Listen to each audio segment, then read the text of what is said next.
네, 안녕하세요. 기권과 우리생활 단원의 기권의 변화 부분 영상입니다. 자, 이 부분에서는 구름에 대해서 좀 자세히 배운다고 생각하면 될 것 같아요. 자, 그러면 제일 먼저 구름에 대해서 배우기 전에 우리 일상생활에서 이슬, 서리, 안개, 구름 이 단어를 되게 많이 사용하는데요. 각각의 네 단어의 차이가 뭔지 짚고 넘어가도록 하겠습니다. 자, 먼저 이슬이라는 건 우리 지난 시간에 이슬점이라는 걸 배웠죠. 온도가 낮아지면서 응결되기 시작하는 지점의 온도를 이슬점이라고 했습니다. 그 이슬점 아래로 내려가서 어떤 물체의 표면 혹은 잎사귀 같은 곳에 물방울이 맺혀 응결돼서 물방울이 맺히는 것을 우리는 이슬이라고 하고요. 그것이 기온이 영하로 내려가는 바람에 물방울로 맺히기도 전에 얼음으로 얼어버리는 것을 서리라고 얘기해요.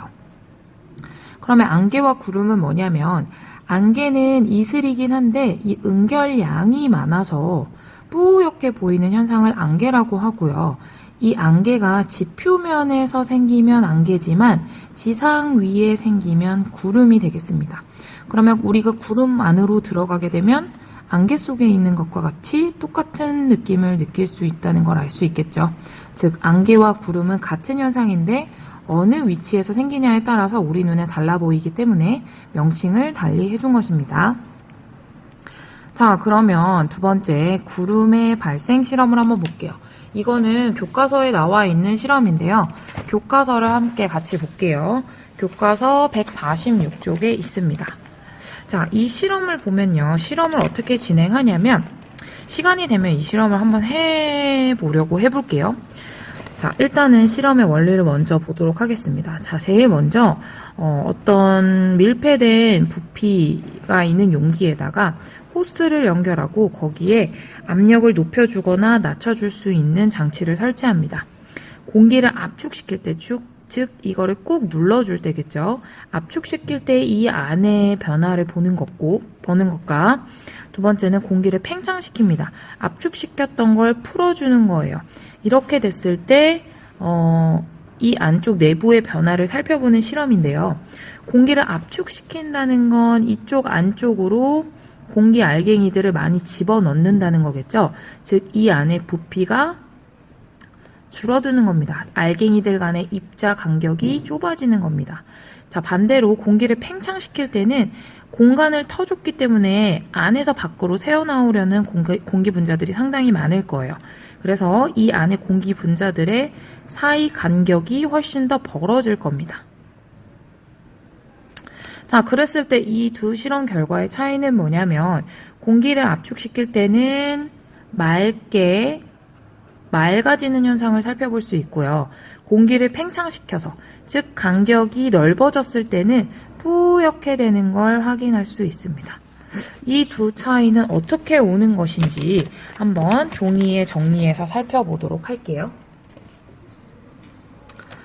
자, 공기 발생 실험을 보면은 공기를 압축시킨다. 즉 공기의 부피가 줄어들 때는 맑은 현상을 관찰할 수 있었고요.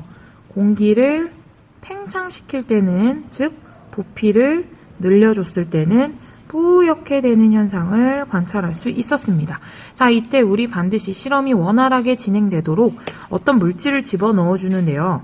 이 수증기의 응결을 돕는 물질을 얘기하는 거고 자연 상태에서는 먼지, 오염물질, 소금 알갱이들이 이것에 해당되는 이것은 우리 응결을 도와주는 응결핵이라고 부릅니다.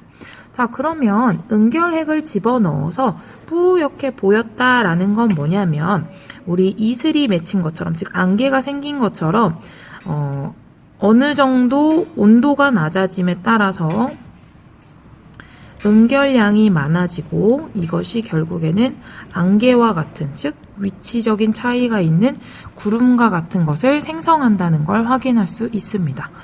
그러면 왜 부피가 늘어났을 때 온도가 낮아져서 응결이 일어나는 것일까요? 그것은 구름의 생성 과정 다음으로 넘어가서 함께 확인해 보도록 하겠습니다.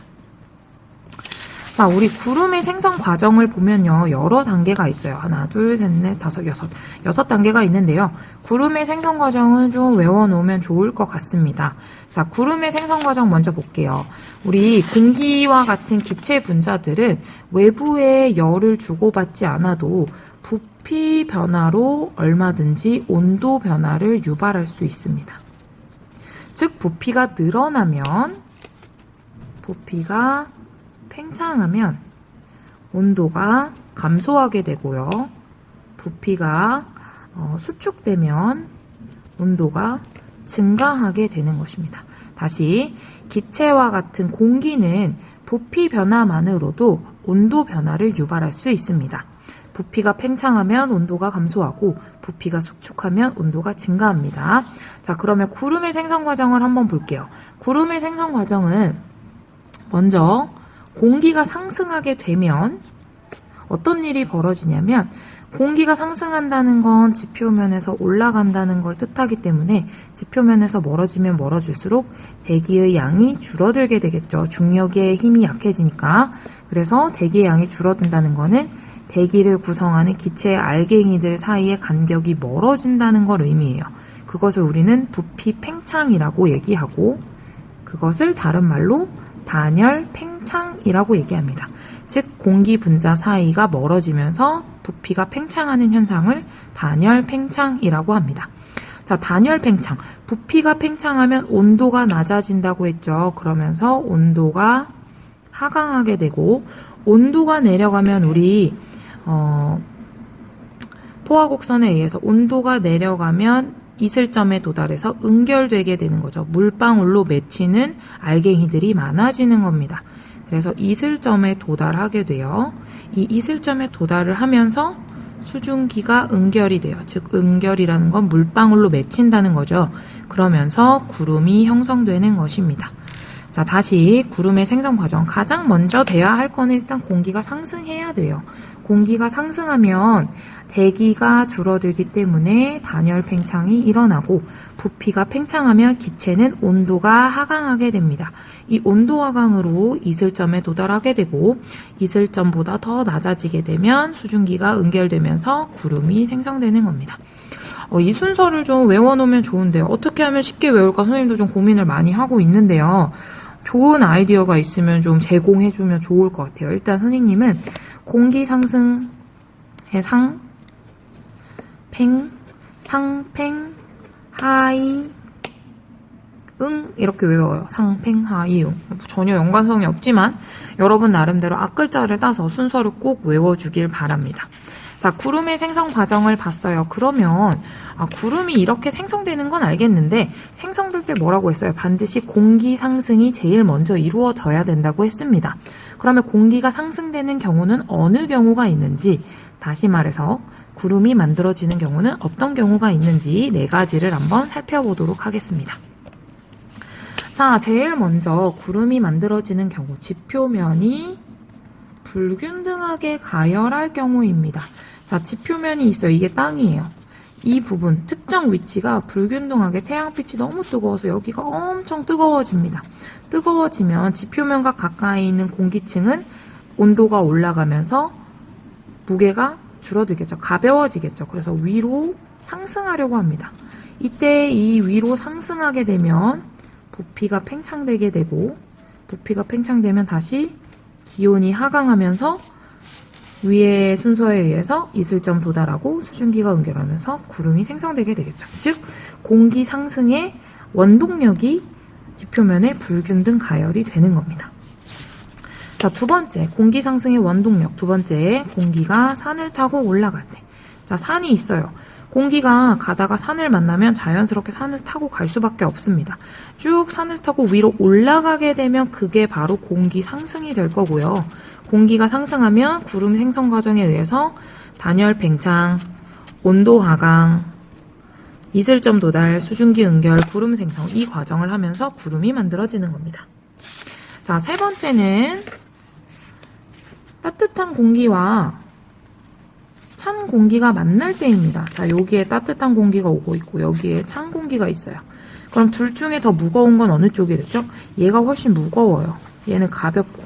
그러면 무거운 찬 공기는 아래로 파고들려고 할 거고 따뜻한 가벼운 공기는 위로 타고 올라가려고 합니다. 자, 구름이 만들어질 때 공기 상승이 시작되면 이 과정이 자연스럽게 진행이 된다고 했어요. 즉 따뜻한 공기가 찬 공기를 타고 공기가 올라갈 때 공기 상승이 이루어지면 그제서야 자연스럽게 단열 팽창, 온도 하강, 이슬점 도달, 수증기 응결, 구름 생성으로 이어지면서 구름이 만들어지게 되는 거겠죠. 자, 마지막 저기압 중심에 공기가 모여들 때입니다. 저기압이라는 건 상승하는 기체를 저기압이라 그래요. 상승하는 기체들이 모이면 공기 상승, 단열 팽창, 온도 하강, 이슬점 도달, 수증기 응결, 구름 생성. 그래서 이 네 가지 경우에 공기 상승이 진행이 되고 이 공기 상승이 진행되면서 자연스럽게 구름 생성 과정으로 이어지게 되는 겁니다. 이 네 가지 경우, 그 다음에 구름이 생성되는 과정을 꼭 기억해 주세요. 다음으로 구름의 종류를 한번 살펴볼게요. 구름의 종류는 여러 가지가 있는데 크게 둘로 나눌 수 있습니다. 첫 번째로는 저군형, 쌓일 적자를 써서 저군형 구름 문자예요. 그 다음 층운형이라고 부릅니다. 자, 저군형은 말 그대로 위로 솟는 모양이에요. 구름이 이렇게 위로 서 있는 구름의 모양을 가지고 있고요. 층운형은 모양이 이렇게 옆으로 얇게 퍼진 모양을 갖고 있습니다. 생성 시기는 공기의 상승 운동이 매우 강해서 위로 쭉 쌓여서 만들어진 구름이고요. 층운형은 공기의 상승 운동이 약할 때 만들어지는 구름입니다. 특징은 구름이 위로 두껍게 쌓여 있기 때문에 구름이 있는 좁은 지역에 소나기성 호우를 퍼붓는 경우가 많고요. 층운형일 경우에는 넓은 지역에 조금 부슬부슬 내리는 이슬비, 보슬비 같은 지속적인 비를 내리게 됩니다. 이 저군에는 저군형, 정란운과 같은 구름들이 들어있고 층운형에는 층운, 고층운, 난층운 등의 구름이 속해 있습니다. 자, 그러면 구름이 어떻게 만들어지고 구름의 종류까지 살펴봤는데요. 비가 어떻게 내리는지 강수 과정을 살펴보도록 하겠습니다. 자, 강수 과정을 보면요. 두 가지로 나눌 수 있는데요. 하나는 빙정설, 다른 하나는 병합설입니다. 빙정설은 온대 지역이나 우리나라 같이 따뜻한 지역 또는 한대 지역, 좀 추운 지역에서 빙정설의 가설대로 비가 내리는데요.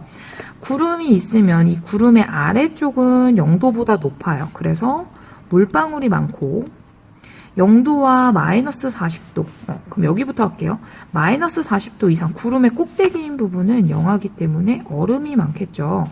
그러면 0도와 마이너스 40도에는 얼음과 물방울이 속해 있어요. 이 부분을 우리는 관행각 물방울이라고 하는데요.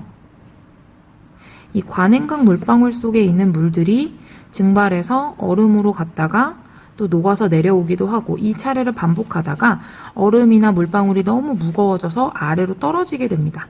이때 얼음인 상태로 그대로 떨어지게 되면 눈이 되는 거고요. 얼음이 떨어지다가 물로 바뀌어서 내리게 되면 비가 됩니다. 그렇기 때문에 이 지역에서 내리는 비는 좀 차가운 편이에요. 자, 반면에 병합설은 열대 지역에서 이 가설에 의해서 비가 내리게 되는데요. 구름 자체가 0도씨보다 높은 지역에서 생기기 때문에 이 안에는 전부 다 물방울로 구성이 되어 있어요. 근데 작은 물방울이 있고 큰 물방울이 있어서 작은 물방울과 큰 물방울이 합쳐졌다 풀어졌다 합쳐졌다 풀어졌다 하면서 병합되게 됩니다. 그래서 작은 물방울이 큰 물방울이 되게 되면 무게가 무거워져서 견디다 못해 떨어지게 되는데 이것을 우리는 비라고 얘기를 하죠. 그래서 열대지방에는 눈이 잘 내리지 않는 거예요. 자, 다음으로 물이 어떻게 순환하는지를 한번 살펴볼 건데요. 물의 순환은 간단해요. 어디가 시작점이라고 할 수는 없지만 태양빛에 의해서 바다나 강에 증발이 일어나게 됩니다. 이 증발에 의해서 공기가 상승하게 되면 구름 생성 과정에 의해서 구름이 생기게 되고 이 구름이 무게가 무거워져서 비가 내리게 되겠죠. 비나 눈이 내리게 되고 이것이 다시 바다나 강으로 흘러 들어가면서 물이 끊임없이 순환하게 됩니다. 자, 그 다음 우리 물과 구름에 대해서 살펴봤는데요. 이번에는 공기에 대해서 한번 살펴볼 거예요. 자, 8번 볼게요. 대기의 무게에 의한 압력, 대기에 의한 압력. 그래서 이것을 우리는 공기의 압력, 기압이라고 합니다. 이 기압을 처음으로 실험한 사람은 토리첼리라는 사람인데요. 이 사람의 실험 방법이 어땠냐 하면 시험관에다가 수은을 가득 채워요. 수은, HG라고 하는 수은을 가득 채우고 가득 채운 상태로 이렇게 뒤집어서 수조에다가 넣었습니다. 그러면 어떤 일이 벌어졌냐면 이 시험관과 수조 주변에 대기압들이 있을 거예요. 기압, 기체가 누르는 압력에 의해서 수은 기둥의 높이가 어느 정도 이상 내려가지 않고 또는 어느 정도 이상 올라가지 않고 딱 어느 정도 높이를 유지합니다. 이때 이 유지되는 높이를 토리첼리는 밖에서 누르는 힘을 얘가 안쪽에서 견디고 있구나. 즉 얘가 누르는 힘과 그 다음에 얘가 얘네를 누르는 힘이 똑같구나. 이게 즉 기압, 1기압이구나 라고 정의를 내렸습니다. 그 1기압의 정의를 토리첼리가 교과서 어디에 내렸냐면 153페이지에 나와 있어요. 자, 근데 이때 이 물의 표면부터 수은의 높이를 재봤더니 76cm였더라. 그래서 토리첼리가 1기압은 수은 기둥 76cm가 버티는 압력이라 그래서 1기압을 76cm Hg라고 정의를 내렸고요. 76cm면 몇 밀리미터인가요? 그렇죠. 760mm 수은 Hg라고 할 수 있고 이것을 우리는 1013 헥토파스칼이라고 합니다. 기압의 단위를 우리는 헥토파스칼이라고 해요. 그래서 1기압은 1013 헥토파스칼이면서 토리첼리 실험에 의해서 76cm Hg 혹은 760mm Hg라고 정의할 수 있습니다. 자, 그러면 선생님이 다른 질문을 한번 던져볼게요. 이 똑같은 토리첼리의 실험을 산 꼭대기에서 하거나 또는 바닷속에서 한다면 어떤 차이가 생길까요? 자, 산 꼭대기는 우리 상식적으로 압력은 높아요, 낮아요? 그렇죠. 대기의 양이 줄어드니까 압력이 낮습니다. 그러면 토리첼리의 76으로 할게요. 76cm Hg보다 수은 기둥의 높이가 압력이 낮으니까 작겠죠. 그러면 바닷속은 대기압 플러스 수압이 같이 작용을 하기 때문에 압력이 높습니다. 1기압보다. 그래서 76cm Hg보다는 수은 기둥의 높이가 더 많이 올라갈 거예요. 어느 위치에 하느냐에 따라서 달라집니다. 하지만 우리가 일상생활 속에서 생활하는 동안은 대기압은 1기압이기 때문에 이것은 변함이 없기 때문에 수치를 꼭 기억해주면 좋겠습니다. 자, 마지막 우리 바람에 대해서 한번 배워볼게요. 기체에 대해서 알아봤는데요. 바람이 불어요, 우리. 이게 기체랑 무슨 상관이 있냐? 자, 두 지역 사이에 기압 차가 발생하면 바람이 부니다. 즉, 고기압. 기압이 많은 곳에서 기압이 적은 곳으로 공기가 이동하는데 우리는 이것을 바람이라고 부르는 겁니다. 자, 그러면 우리 바람의 방향은 뭐라고 부르고 바람의 속력은 뭐라고 부르나요? 바람의 방향은 말 그대로 풍속이라고 부르고요. 바람의 속력은 반대로 됐네요. 바람의 방향은 풍향이라고 하고요. 바람의 속력을 풍속이라고 합니다. 뒷부분에 일기도 부분에 가면은 풍향이나 풍속에 대한 얘기가 많이 등장할 거니까 그것이 바람의 방향이구나, 바람의 속력이구나 라는 정도만 알고 계시면 될 것 같습니다. 자, 마지막으로 바람의 방향과 관련된 얘기를 좀 해보겠습니다. 자, 우리 해풍과 유풍 예전에 배웠어요. 낮에는 햇빛이 쨍쨍하기 때문에 육지에 있는 공기들이 상승하게 되고 뜨거워지니까 가벼워져서 그 공기는 위쪽에 많이 모이면 적은 쪽으로 이동을 하게 되고 여기가 많기 때문에 고기압에서 저기압으로 이동을 하게 되고 결국에 육지에 서 있는 사람이 느끼는 바람의 방향은 바다에서부터 육지로 불어오는 해풍입니다. 즉 시작점이 어디냐에 따라서 이름을 붙인 거죠. 자, 밤에는 반대로 육지는 빨리 식기 때문에 바다의 온도가 올라가면서 공기가 상승하게 되고 이쪽에 모이는 공기가 왼쪽으로 이동하고 왼쪽에 모여있는 공기가 아래쪽으로 이동하게 되면서 육지에 서 있는 사람이 느끼는 바람의 방향은 육지에서 바다로 부는 바람, 즉 육풍, 바람이 시작되는 지점에 이름을 따서 육풍이라고 부르죠. 그래서 낮에는 해풍이 불고 밤에는 육풍이 붑니다. 즉 낮에는 해가 뜨니까 해풍 이렇게 외워주세요. 자, 이와 마찬가지로 우리나라에는 계절풍이라는 게 부는데요. 여름에는 땅이 빨리 뜨거워지기 때문에 낮에 해풍이 불듯이 바다에서 육지, 우리나라로 바람이 붑니다. 아까도 시작 지점의 이름을 따서 바람의 이름을 지었죠. 마찬가지로 여기도 시작 지점, 즉 방위표로 따져보면 동서남북이니까 어느 지점에서 오는 거냐면 남서쪽에서 오는 여름 계절에만 부는 바람이라고 해서 남서 계절풍이 붑니다. 여름에. 자, 반대로 겨울에는 육지는 빨리 식고 바다가 빠르게 데워지기 때문에 육풍이 부는 것처럼 이러한 바람이 불어요. 그래서 방위표에 따르면 북쪽, 서쪽, 즉 여기서 불어오는 바람, 불어오는 시작점에서 이름을 따기 때문에 북서 계절풍이 불게 되는 것입니다. 자, 여름에는 남서 계절풍, 남동 계절풍이요. 남동 계절, 이 지점이죠. 남동 계절풍. 여름에는 북서 계절풍이 부는 것이 우리나라의 특징이고, 이것은 낮과 밤에 부는 해풍과 육풍의 원리와 똑같다는 걸 알 수 있습니다. 자, 그러면 우리 이 부분은 좀 많은 양을 했는데요. 이 부분도 열심히 공부해 주시고 노트 필기, 댓글 잊지 말아 주세요. 수고하셨습니다.